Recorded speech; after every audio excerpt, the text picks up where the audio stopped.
Hi everyone, and welcome back to the next episode of Mammal Monday. While the last episode covered a very large animal found in Georgia, the black bear, today's episode is going to be covering a species found on the other side of the size spectrum.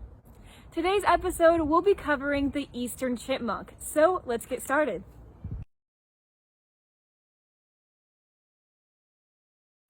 The eastern chipmunk goes by the scientific name Tamias striatus. When you break down this name into its two parts, the genus and the specific epithet, you get Tamias, which comes from the Latin word to store, which is in reference to their chubby cheeks, which they fill with food.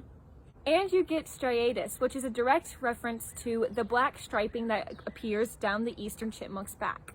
The eastern chipmunk is one out of 25 chipmunk species found throughout the world. Lucky for us, 24 of these chipmunk species are found in the United States. However, when you look at all 25 chipmunk species throughout the entire world, the eastern chipmunk is the largest of the small bunch. Eastern chipmunk can get up to a whopping 11 inches long and weigh around 4.4 ounces. While that still seems really small, to put this in perspective, the smallest chipmunk species found throughout the entire world is the least chipmunk. This chipmunk can only reach around 7.7 to 8.5 inches in length and only weighs around 1.8 ounces. All chipmunks are found within the same family as squirrels. This is the family Sciuricidae. And while we're going to be covering chipmunk vocalization later in this episode, the name chipmunk comes from their noticeable and distinct squeaks. Chipmunks are known to have 3 different distinct calls, and one of them sounds very much like a chip chip. Thus, the name chipmunk was born. Eastern chipmunks can be found almost anywhere in the state of Georgia. Unlike some species, chipmunks have actually thrived as humans have begun to urbanize their habitats. And while chipmunk populations can decrease due to a lack of tree canopy coverage, this urbanization has led to a creation of a lot of edge habitats where chipmunks thrive. But in a world where humans do not exist, chipmunks can be found in open deciduous forests, and even in some rocky, less habitable landscapes. Chipmunks, like a lot of our species we've covered, are habitat generalists. And the only habitat that they have been documented to not like is swamps. The eastern chipmunk home range is exactly where you think it will be. The eastern chipmunks live on the eastern half of the US.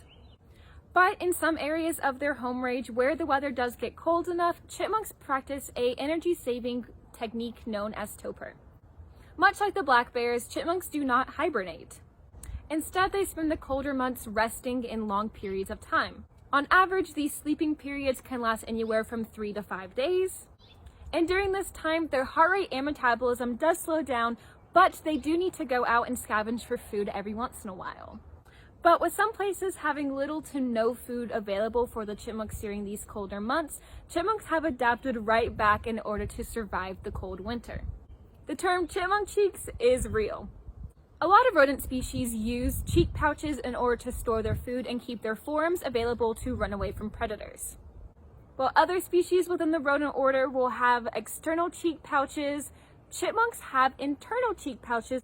In preparation for hibernation, chipmunks will shove their internal cheek pouches full of food and take it all to their burrow in order to save for the hibernation months. However, chipmunks are known to not always cache their food in the same location. During the winter and fall months, when food is a lot more plentiful, chipmunks have been documented to store their food in different locations. And regarding the chipmunk diet, is a little bit more diverse than you think. Chipmunks do eat the typical diet of nuts, berries, and seeds, but much to my surprise, chipmunks are actually omnivorous, meaning that they consume a small portion of meat as a part of their diet. Yes, you heard that correctly. Chipmunks are known to eat other animals.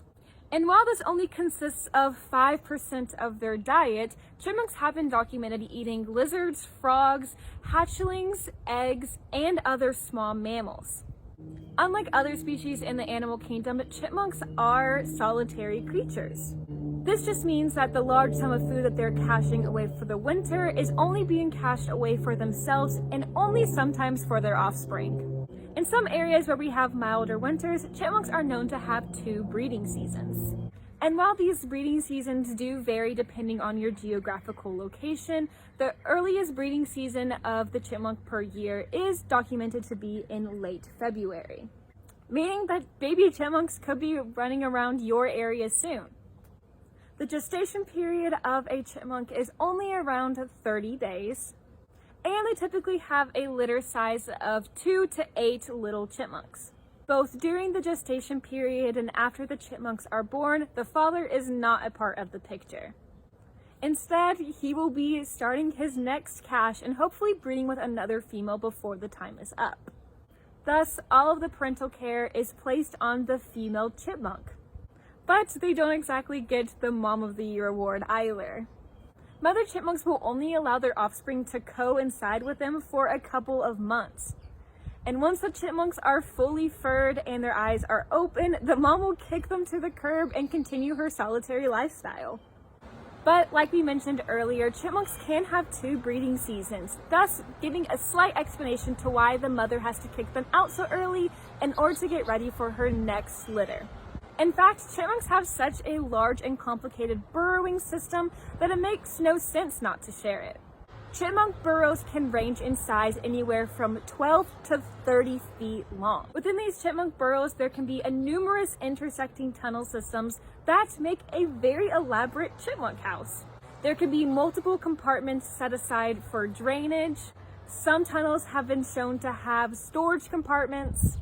There's an often large nesting area, and can even have numerous false entrances or plugged entrances in order to deter predators from finding their nest. In an additional effort to keep away from predators, chipmunks will actually use vocalization as well. Like we mentioned earlier, chipmunks are highly vocal animals and happen to have 3 distinct chipmunk calls. There is the chipping, in which they get their name, the chucking, and even the trilling. And it seems kind of funny that a solitary creature like the chipmunk has adopted such a complex vocalization practice. But despite wanting to be loners, it has been documented that chipmunks will help other chipmunks in the surrounding areas stay away from predators. In fact, research has found that when a chipmunk gives off a warning call, other chipmunks in the area will alter their behavior drastically. Chipmunks that were just foraging and trying to build their cache will instead run into their burrow and hide away. Or they'll even stay stocking up their cache, but instead be looking around more often to find the next predator. Thus showing that this complex vocalization was not adapted in vain, and that chipmunks are actually kind of trying to help each other out. And while researchers are not sure why chipmunks will vocalize in order to help another chipmunk, it does bring a lot of good news back into the world of the animal kingdom. But that is all the chipmunk chatter we have left for this episode of Mammal Monday. Thank you all so much for watching, and we hope to see you on the next episode of Mammal Monday. Until then, bye!